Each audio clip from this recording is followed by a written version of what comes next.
This is the Louie T Network. We in the lab room.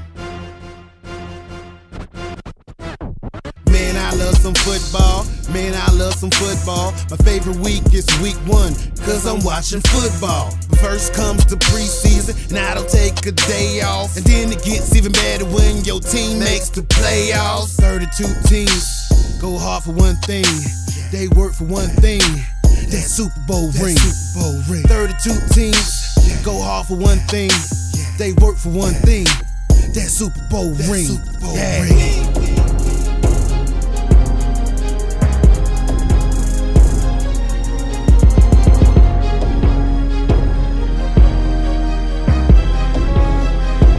We in the lab room.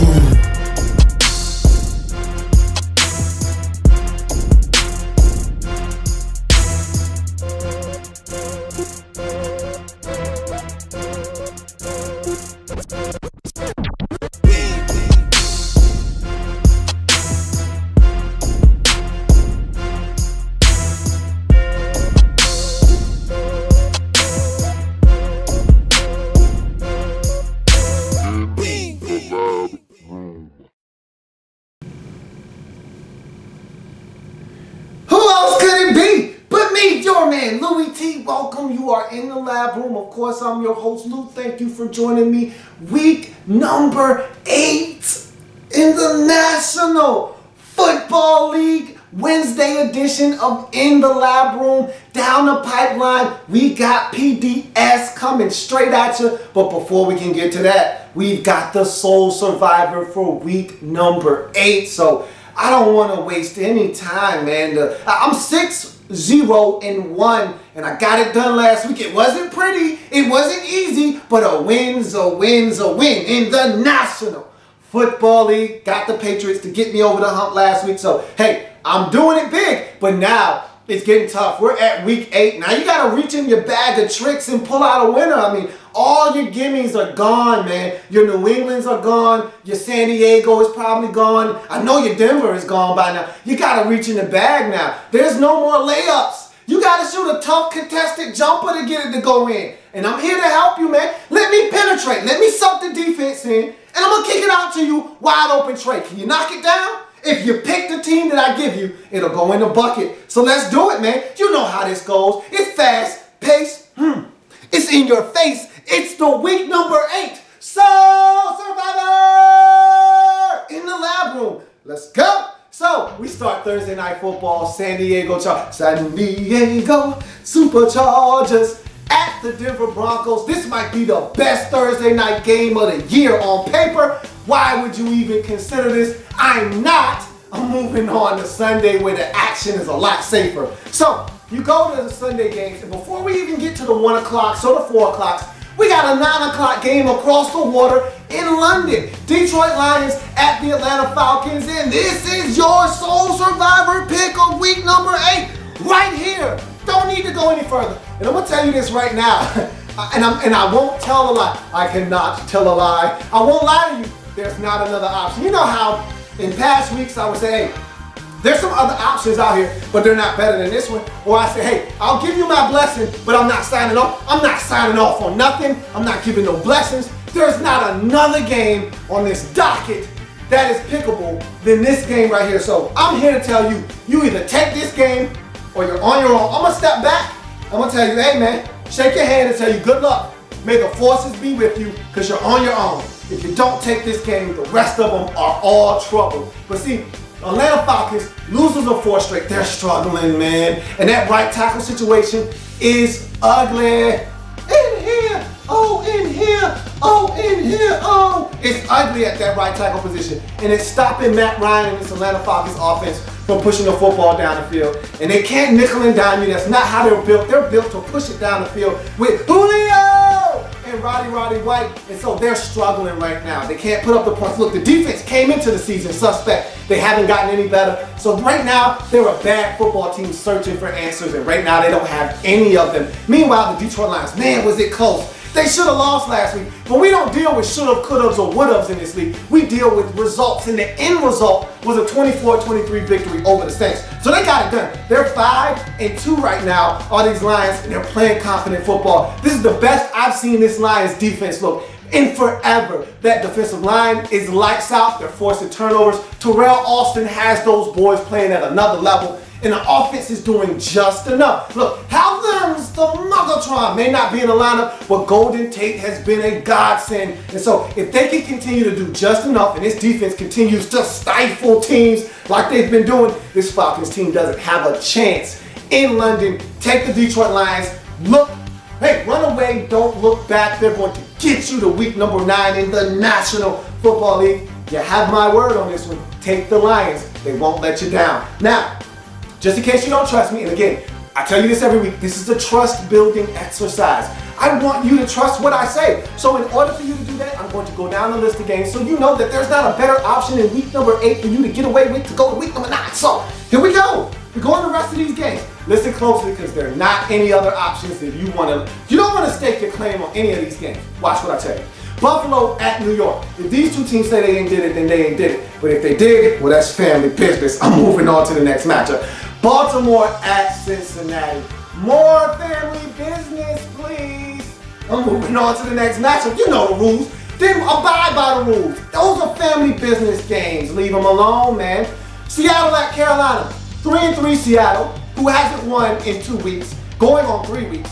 3-1 Carolina, who hasn't won in 2 weeks, going on 3 weeks. Are you going to stake your survivor pool on 2 teams that haven't won in almost a month? I think not. I think you need to move on to the next game. So, Chicago at New England. The Bears are on the road, which means they could actually win this week. The Bears are 0-3 at home. They're 3-1 on the road. Something's fishy there. I don't want to touch that. The Patriots are playing some better football of late, but again, you never know. It's not even about the Patriots. It's about the Bears in this game because the Bears are probably the most unpredictable team in this league right now. I'm staying away from unpredictability. What did I tell you? What's one of the rules? Stay away from the unknown. The Bears are the unknown. Go to the next game. Houston at Tennessee. It's family business, but just in case you need some extra evidence as to why not to pick this game, the Tennessee Titans are starting Zach Mettenberger. So not only are they going into a family business matchup, but they're also throwing in the ultimate unknown variable, which is a quarterback you've never seen before. What if Zach Mettenberger comes in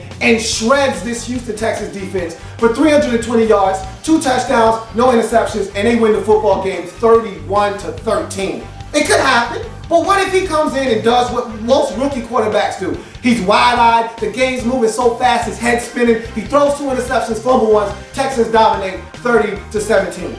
That could happen too. That's probably the more realistic outlook on the game, but you don't know, do you? Again, it's family business, unknown variable. Move on to the next game. Jacksonville hosting the Miami Dolphins. It's a battle for Florida. Dolphins are 3-3 right now. Tannehill's playing some outstanding football. Since the second half of that Green Bay Packers game, he's been lights out. Jacksonville just got their first win of the season last week. So you really want to take a Jacksonville Jaguars team that has some confidence. They're playing at home. You don't know. Miami could go out and wet their pants this week. We've seen them do it before. Why not do it again? You don't know. You don't know. So you don't go. And they're on the road. If they were at home, maybe. They're on the road. Nope. So you move on to the next game. St. Louis at Kansas City. Kansas City Chiefs hosting the St. Louis Rams. Chiefs coming off a monumental win within the division versus the San Diego Chargers. And the St. Louis Rams coming off a monumental win inside the division versus the Super Bowl defending champion Seattle Seahawks. Sound familiar? 2 teams with the abundance of confidence that and can win this game. Nope. And it's a battle for Missouri? Nope. Moving on, man. Minnesota at Tampa Bay. So you got funk number 1 versus funk number 2. So which one smells better? Neither. That's not a trick question. Neither. They both stink. No. So you go on to the next game. Philadelphia and Arizona. Don't. This sounds like a very bad case of the they're good versus they're even better. It's 5-1 Arizona versus 5-1 Philadelphia, which means you're getting a colossal matchup. What do we do with colossal matchups? What do we do with good games? We skip them. Next one, please. Oakland at Cleveland. The winless Raiders taking on a Cleveland team that let the winless Jacksonville Jaguars a week ago dismantle them. Hell, we even heard the Browns thinking about putting in Johnny Laces. Hey, Johnny Football could get some snaps. He could come in and throw up all over himself. So what if the Raiders come out in this game and establish a little bit of a run game? Derek Carr, the 4 Carr, starts shredding them, and the defense is playing good. They decide to bench Billy Ho in exchange for Jonathan Football, who comes in and pisses all over his pants. And the Raiders win. It could happen. It could happen, which means you need to go or you'll get caught napping. So I'm moving on to the next game. Indy at Pittsburgh. This is actually a pretty good game. What do we do with pretty good games? We skip them. So we move to the next one. Green Bay at New Orleans. Hey, if the Green Bay Packers were home, I'd tell you to take this one and don't look back. But they're on the road, and even though the Saints have struggled, they actually played a damn good football game last week. Now they lost, but they played a damn good football game. The defense looked like it did last year, and Drew Brees, man, he was good for 3.5 quarters. And then he kind of, but look, I'm telling you this much. They're still undefeated at home. Hey, it hasn't been pretty, but it's still a home field advantage. Leave it alone, man. Leave it alone. I'm warning you, leave it alone. Okay, I warned you. Dallas hosting the Washington Redskins. It's family business, man. And even though, look, 6-1 Cowboys, 2-5 Redskins, it sounds good in theory. It does. It really does. This sounds like that Buffalo Jets matchup, except the Jets are at home. And in this one, the good team is actually at home. If you wanted to go here, I might listen to you, but I'm going to tell you it's family business. I wouldn't do it.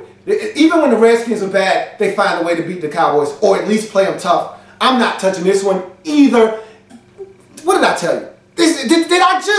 Did I just go through these games? Did you find one that sounds even remotely close to being a selectable game?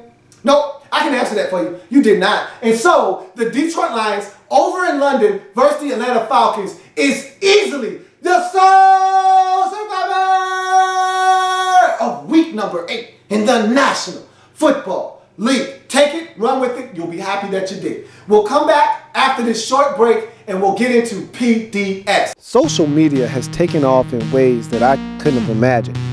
And thus, I've taken the liberty to start being more active on social media. So like me on Facebook at In the Lab Room. Follow me on Twitter at In the Lab Room. You can also +1 me on Google Plus at Louie T. And also, of course, my main hub, subscribe to my channel on YouTube. That's youtube.com/In the Lab Room.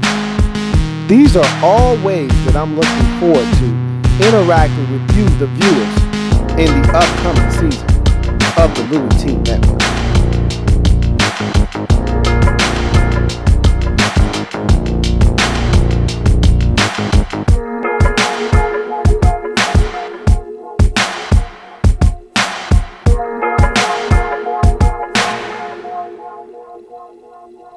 Welcome back to the program. You are now dialed into the Week 8 edition of Pats, Daps, and Smash. And I thank you for joining me. And this is a very subdued week. Not a lot of people need to be smacked around. In fact, I only got a couple of teams that need to be straightened out. Now, there are some Daps that need to be given out.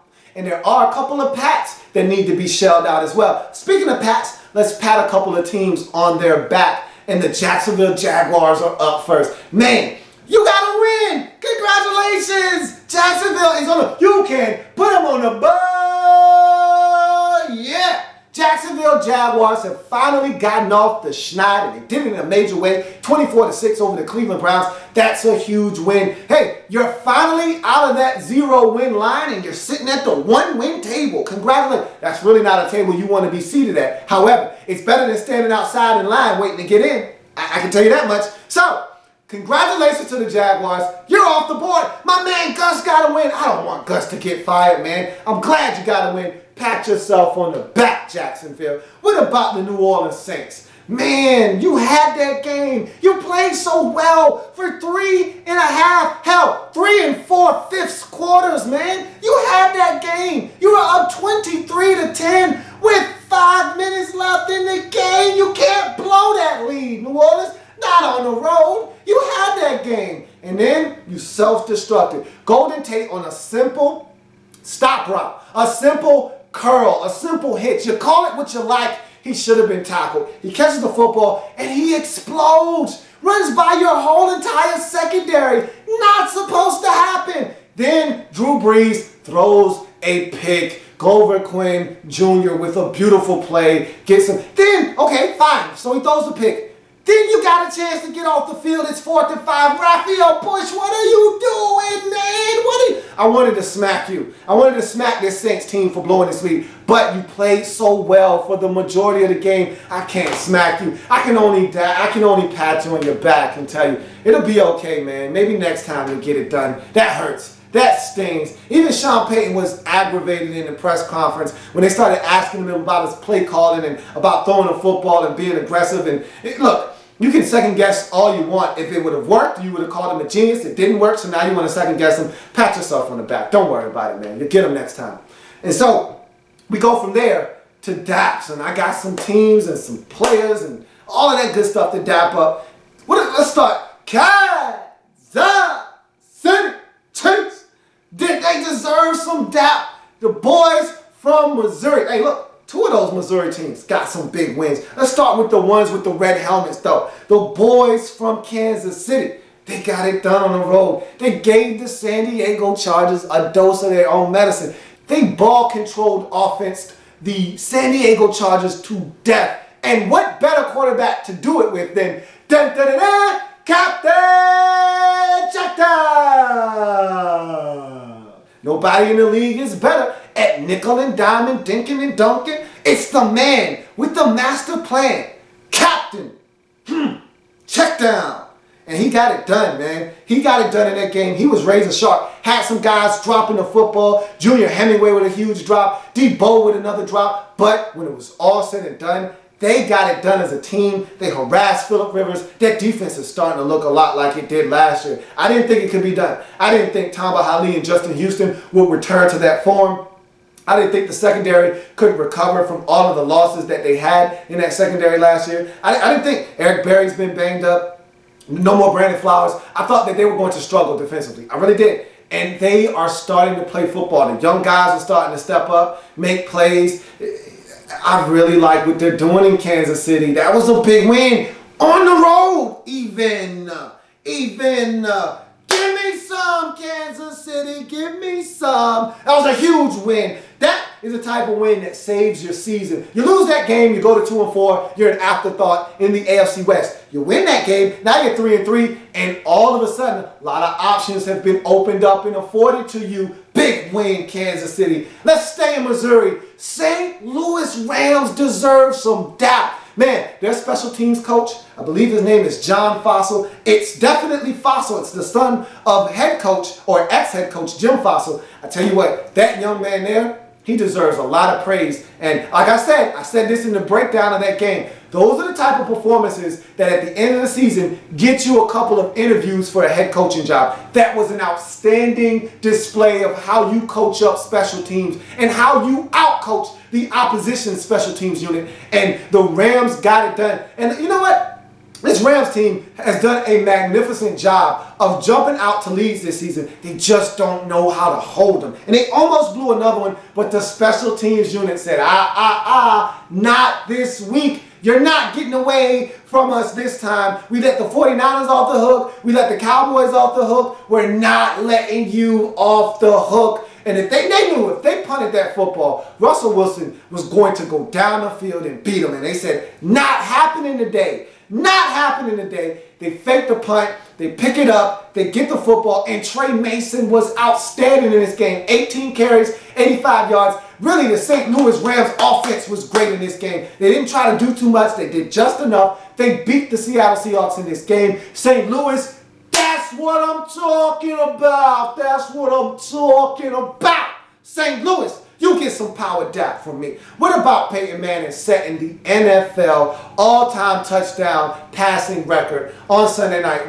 Football en route to a 42-17 victory? I mean, can't do it much better than that. And he had 4 touchdown passes, So not only did he break it, but he said, all right, I'm going to just go ahead and go past it nice and easy. And he made quick work of that record. Got it over very quickly, was flawless in the game, shredded the 49ers defense. Peyton Manning, like I said, I couldn't think of a better quarterback to break that record and hold. I don't think anybody's ever breaking this record, just to be very honest with you. Andrew Luck seems to be the only quarterback that could do something like that, because all the quarterbacks that are in the league right now, maybe Aaron Rodgers, but again, Aaron Rodgers got a late start. I mean, Peyton Manning started from day one, hasn't really missed a beat since. Aaron Rodgers had to sit down for about 3 or 4 years behind Brett Favre, so that kind of time that he lost in his prime years, he can never get that back. Even if he's on torrid pace after torrid pace after torrid, he'll never, I don't think this record will ever, it's one of those records that in the realm of sports that you look at as one of those records that'll never be broken. I think when Peyton's done, and who's to say Peyton could play another year or two after this year? We don't know what he's going to do.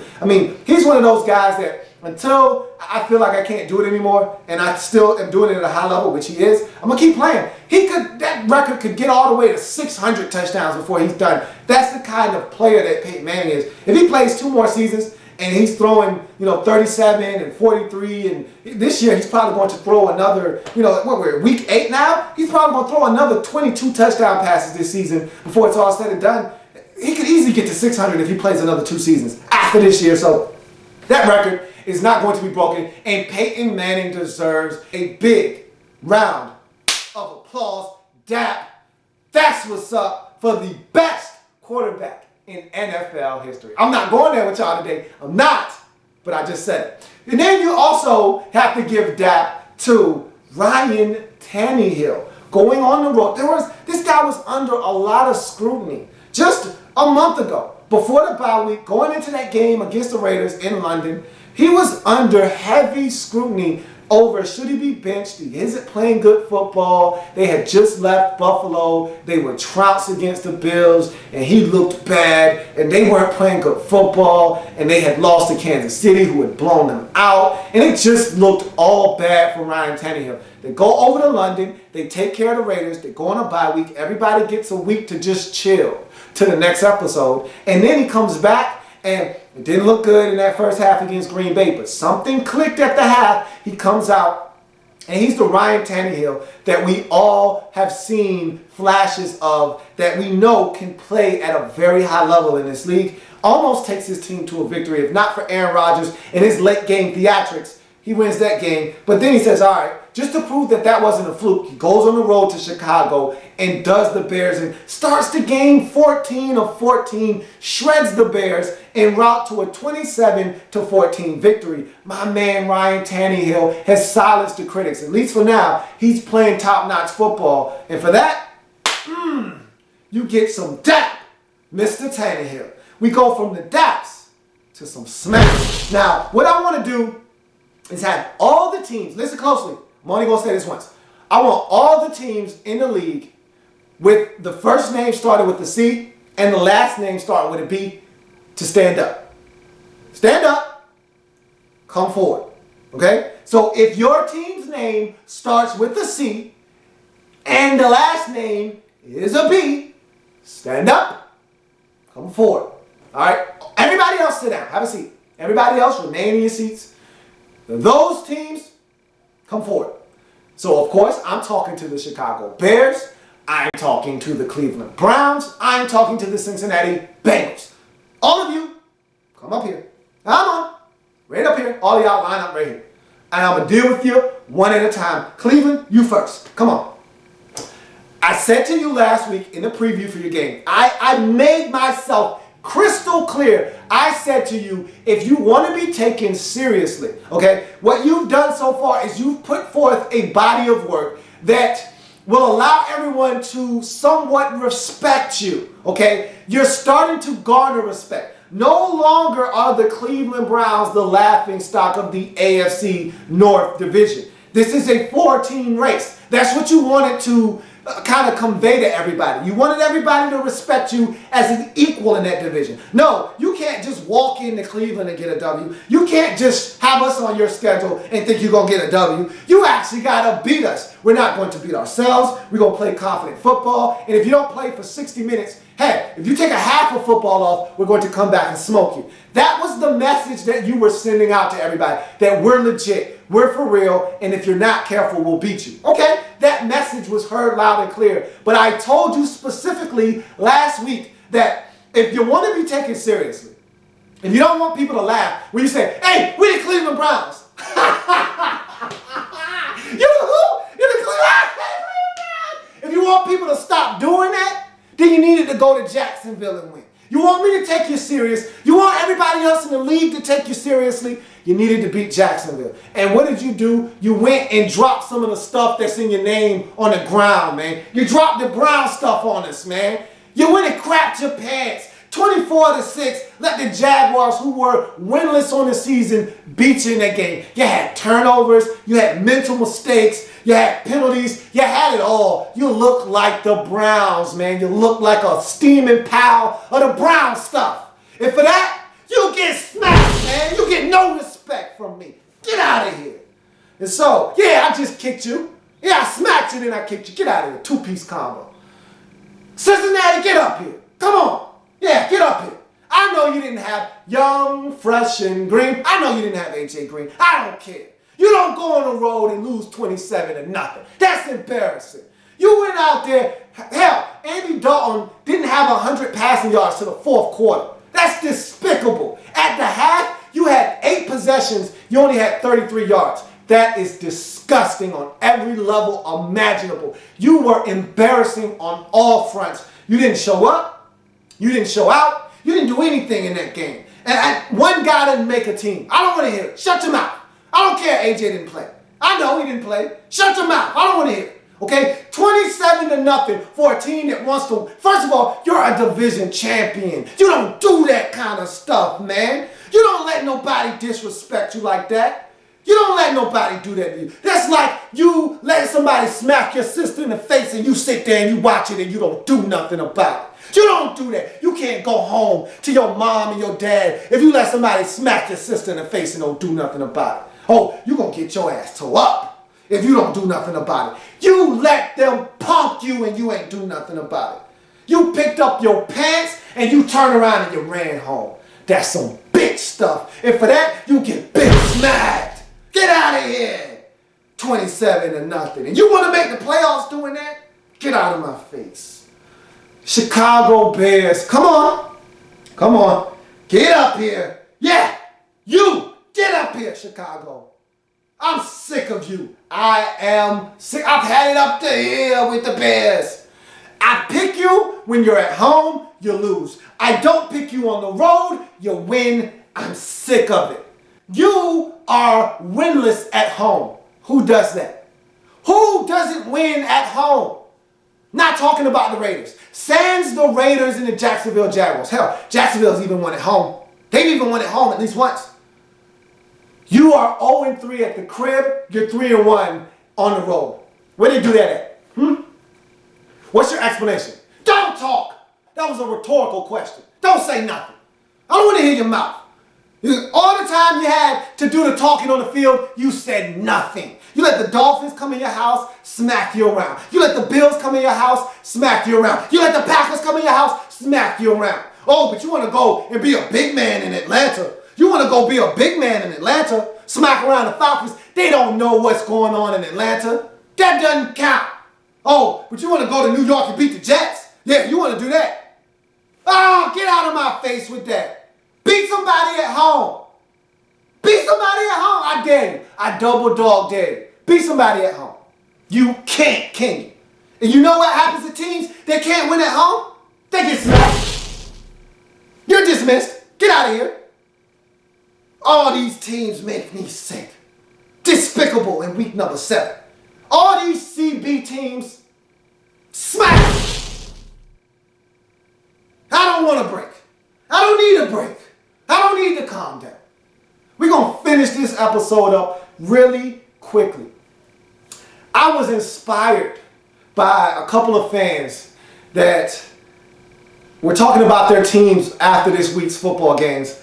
I was talking to a Bills fan and I was talking to a Lions fan, and both of them were having mixed emotions about their team because their teams were on the verge of losing games that they felt like they should have been able to win at home. Vikings had the Bills on the ropes, so did the Saints against the Detroit Lions. Both teams were able to pull it out, and it was funny because in my video I was talking about those fan bases and how they were probably feeling at the time when their teams were down, and I had a couple of fans respond and say, man, you're not lying, man. That's exactly how I felt. And, you know, it was funny.